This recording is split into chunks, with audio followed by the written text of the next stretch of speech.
খুন, ধর্ষণ এবং চুরি ডাকাতি থেকে পরিত্রাণের জন্য নির্বাচনের কোনো বিকল্প নেই বলে মন্তব্য করেছেন বিএনপি নেতারা।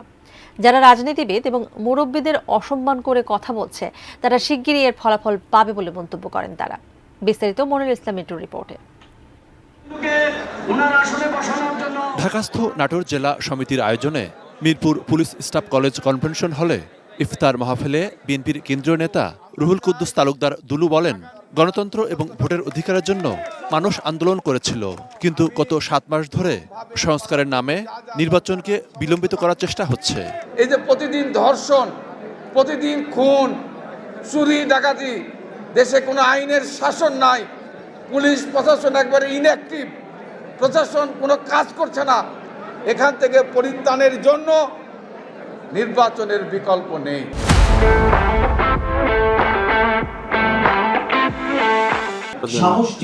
অন্যদিকে কাটাবনে পরিকল্পনা উন্নয়ন একাডেমিতে বিএনপির সদ্য প্রয়াত নেতা আব্দুল্লাহ আল নোমানের স্মরণে চট্টগ্রাম বিশ্ববিদ্যালয় সাবেক ছাত্রদল ফোরাম আয়োজিত আলোচনা সভায় স্থায়ী কমিটির সদস্য গয়েশ্বরচন্দ্র রায় বর্তমান রাজনৈতিক পরিবেশ নিয়ে হতাশা জানান। বহুত আন্দোলন করলাম, এটা 15 দিনের আন্দোলন করা তারা যে সকল ভাষায়, অশালীন ভাষায় রাজনীতিবিদ এবং মুরব্বীদের সম্বন্ধে মন্তব্য করে, এটা কথা আছে বেয়াদব বেয়ানসি।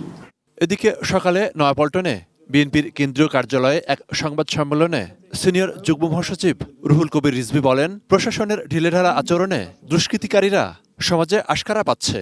আইনের শাসনের শক্ত কাঠামো তৈরি করা হলেই ন্যায় বিচার নিশ্চিত হবে। প্রশাসন যোগ্য, দক্ষ, ন্যায়পরায়ণ, সৎ ও মানবিক না হলে সমাজে অন্যায়, অবিচার এবং খুন, জখম, নারী ও শিশু নির্যাতনের প্রকোপ জ্যামিতিক হারে বৃদ্ধি পাবে। মনিরুল ইসলাম মিন্টু, এটি নিউজ, ঢাকা।